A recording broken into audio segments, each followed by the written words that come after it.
Saya juga kuliah di IPB dan katanya IPB itu salah satu plesetannya adalah Institut Perbankan Bogor.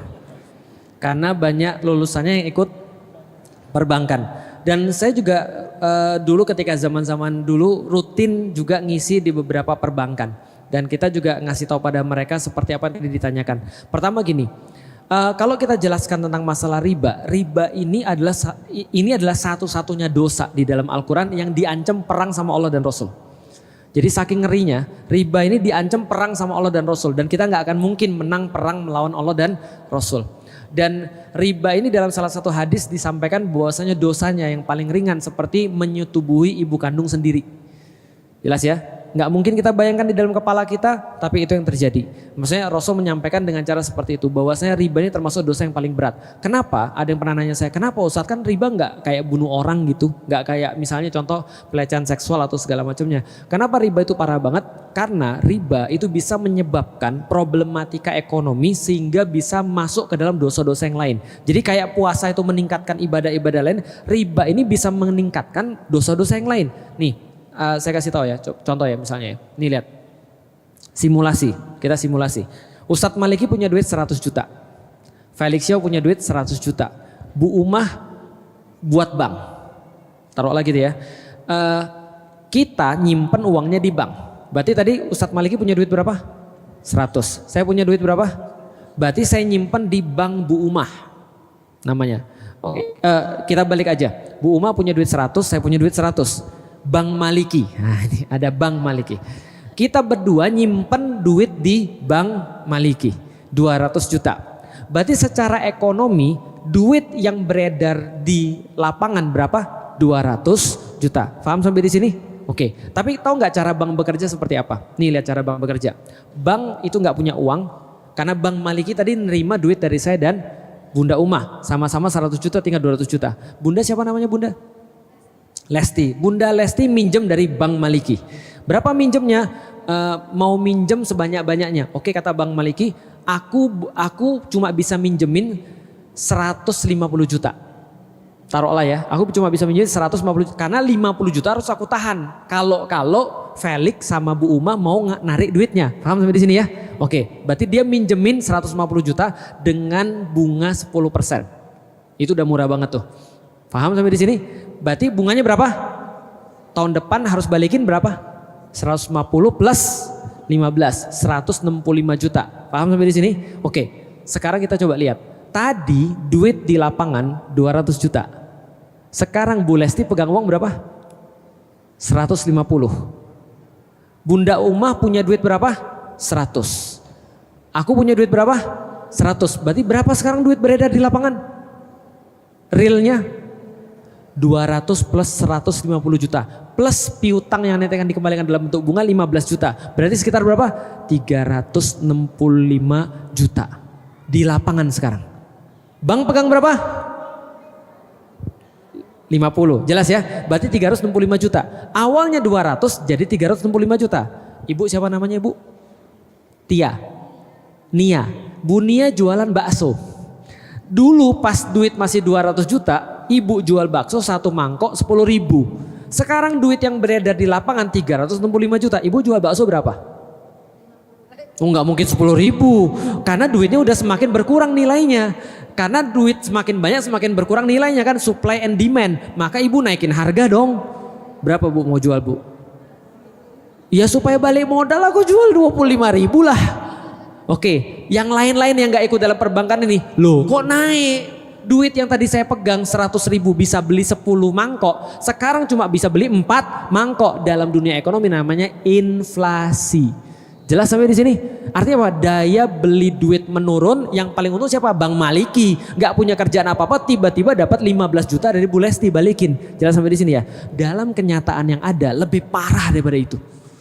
Makanya kenaikan barang-barang, lalu kemudian buat kriminal, buat orang kemudian semua yang minjem kemudian jadi foreclosure, nggak bisa bayar, diambil kemudian ininya usahanya dan segala macam. Ini kerusakannya parah dan ini udah diketahui dari zaman Rasulullah. Bayangin ya, tahu kafir Quraisy? Tahu kafir Quraisy? Kafir Quraisy itu salah satu usaha kayanya adalah riba, adalah minjemin kemudian balik dengan duit lebih banyak. Tapi ketika mereka memperbaiki Ka'bah, ada orang yang paling kaya di antara mereka namanya Walid bin Mughirah, bapaknya Khalid bin Walid bilang gini, guys, kita kan lagi renovasi Ka'bah nih ya guys, gua tahu harta lu ada yang haram ada yang enggak.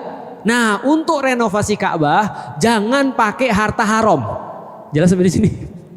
Berarti mereka kalau harta-harta dari riba tuh mereka nggak pakai untuk renovasi Ka'bah. Itu orang kafir Quraisy.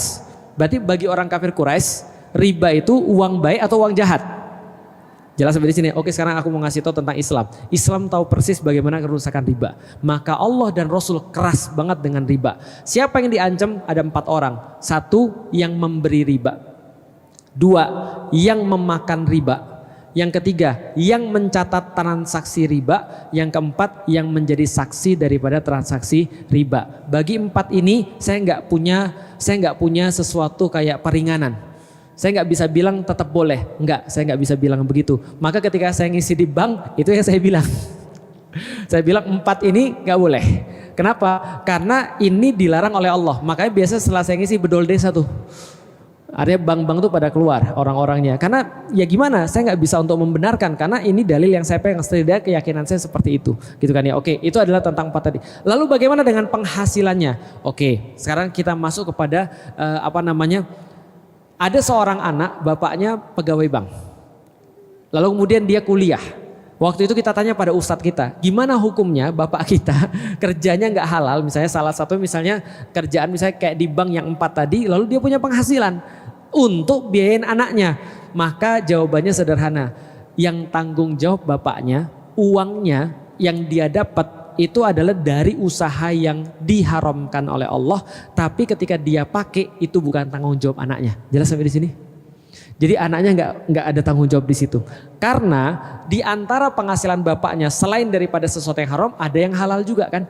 Yang dia lakukan menghabiskan waktu, lalu kemudian untuk sesuatu yang lain kan bukan hanya riba doang. Jadi itu adalah urusan bapak ibunya, bukan sama anaknya. Nah sekarang kalau ada suami kita atau kita sendiri yang kemudian terlibat dalam perkara-perkara yang haram, misalnya kerjaan-kerjaan yang haram. Pertama yang saya sarankan adalah minta kepada Allah ampun banyak-banyak. Minta pada Allah ampun banyak-banyak, istighfar banyak-banyak. Dengan istighfar itu Allah akan kasih jalan keluar. Allah akan kasih jalan keluar. Istighfar pada Allah banyak-banyak, niatin ya Allah mudahkan saya untuk cari pekerjaan yang halal. Insya Allah. Yang kedua, tetap banyak-banyak belajar. Jangan ketika kita tahu bahwa ini adalah haram, lantas aku nggak mau datang ke pengajian lagi.